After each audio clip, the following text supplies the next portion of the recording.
ক্ষমতা গ্রহণের প্রথম দিনেই বিগত বাইডেন প্রশাসনের 4 জন কর্মকর্তাকে বহিষ্কার করেছেন যুক্তরাষ্ট্রের প্রেসিডেন্ট ডোনাল্ড ট্রাম্প।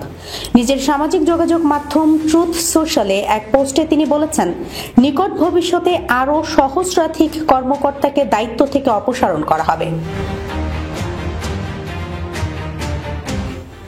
বহিষ্কৃত কর্মকর্তারা হলেন ট্রাম্পের পূর্বসূরি প্রেসিডেন্ট জো বাইডেনের খেলাধুলা, শারীরিক ফিটনেস এবং পুষ্টি বিষয়ক কাউন্সিলের সদস্য জোসে অ্যান্দ্রেজ, জাতীয় অবকাঠামো বিষয়ক উপদেষ্টা কাউন্সিলের সদস্য মার্ক মিলেই, সরকারি থিঙ্ক ট্যাঙ্ক সংস্থা উইলসন সেন্টার ফর স্কলার্সের প্রধান নির্বাহী ব্রায়ান হুক এবং প্রেসিডেন্টের রপ্তানি বিষয়ক উপদেষ্টা পরিষদের সদস্য কেইশা ল্যান্স বটমস।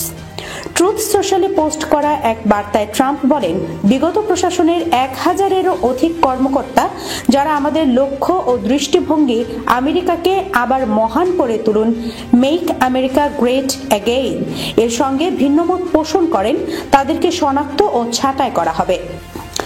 আমার প্রেসিডেন্সিয়াল পার্সোনাল অফিস ইতিমধ্যেই এ কাজ শুরু করেছে।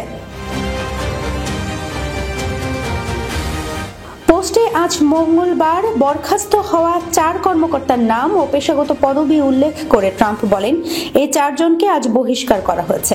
শিগগিরই এ তালিকায় তাদের নামের সঙ্গে আরও অনেকের নাম যুক্ত হবে। নির্বাচনী প্রচারের সময় ট্রাম্প সরকারি ব্যয় সংকোচন, সরকারি বিভিন্ন দপ্তরের জনবল কমানোর পাশাপাশি সরকারি কাজের দক্ষতা বাড়ানোর প্রতিশ্রুতি দিয়েছিলেন।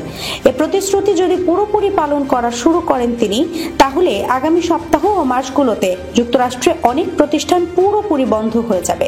সূত্র AFP।